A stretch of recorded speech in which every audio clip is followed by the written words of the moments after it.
മഹേന്ദ്ര വണ്ടിയെപ്പറ്റി ചോദിച്ചവർക്ക് വേണ്ടിയുള്ള വീഡിയോ ആണ്. അപ്പം മറ്റുള്ള വണ്ടി കൊള്ളത്തില്ലെന്നല്ല, മറ്റുള്ള വണ്ടിയെപ്പറ്റി നമുക്കറിയില്ല. മഹേന്ദ്ര കുറേ കാലമായിട്ട് കുറച്ച് കാര്യങ്ങൾ അറിയാം, കുറേ കാലമായിട്ട് ഉപയോഗിച്ചിട്ടുമുണ്ട്. അതുകൊണ്ട് അറിയാവുന്ന കുറച്ച് കാര്യങ്ങൾ പറഞ്ഞു തരാം, എനിക്കറിയാവുന്നത്.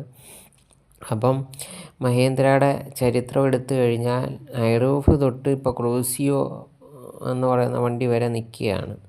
അപ്പോൾ ഐറൂഫും കഴിഞ്ഞിട്ട് ഇറക്കിയത് മഹേന്ദ്ര ടൂറിസ്റ്റർ എന്നും പറഞ്ഞ് ടർബോ എൻജിൻ. 2010 ഒരു പകുതി വരെ ടർബോ എൻജിനായിരുന്നു.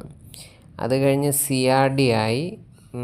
CRD ഇച്ചിരി ഒരു ഫ്ലോപ്പായി വന്നതെന്ന് എനിക്ക് തോന്നുന്നു. കുറച്ച് റീസെയിലൊക്കെ കുറഞ്ഞൊരു വണ്ടിയായിട്ട് തോന്നിയത് എനിക്കതാണ്. പിന്നെ അത് കഴിഞ്ഞ് MDI വന്നു. MDI കഴിഞ്ഞ് പിന്നെ കോസ്മോ ആയി. കോസ്മോ കഴിഞ്ഞ് ഇപ്പോൾ ക്രൂസിയോ വന്ന് നിൽക്കുന്നു. അപ്പം അന്ന് തൊട്ട് ഇന്ന് വരെ ഈ വണ്ടികൾക്ക് മൈലേജിൻ്റെ കാര്യത്തിൽ പ്രശ്നമില്ല.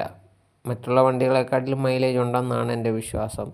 പിന്നെ അതുപോലെ തന്നെ മെയിൻ്റെനൻസും കുഴപ്പമില്ല. മെയിൻ്റെനൻസ് ചെയ്ത് വലിയ പ്രശ്നമില്ല മെയിൻ്റെനൻസ്.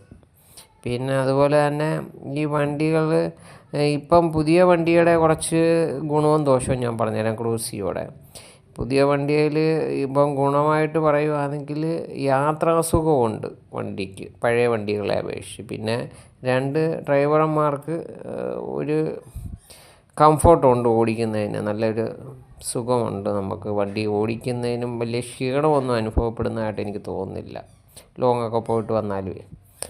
പിന്നെ ഇതിൻ്റെ പോരായ്മയെന്ന് പറഞ്ഞു കഴിഞ്ഞാൽ ഇപ്പോഴത്തെ വണ്ടികൾക്ക് ഇപ്പോഴും ഫ്ലൂയിഡ് ബ്രേക്കാണ് ഇറക്കുന്നത്. അതൊരു പോരായ്മയാണ്.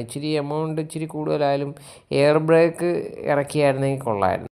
അതുപോലെ തന്നെ AC ഒരു ഓപ്ഷനും കൂടെ ഇറക്കിയായിരുന്നെങ്കിൽ കൊള്ളായിരുന്നു. പിന്നെ ഇപ്പോഴത്തെ പുതിയ വണ്ടികൾക്ക് ഗ്രീസ് അടിച്ചാലും ചെറിയൊരു കരച്ചിൽ വിട്ടുമാറുന്നില്ല. അത് ഒരു ഫാൾട്ടായിട്ടാണ് തോന്നുന്നത്.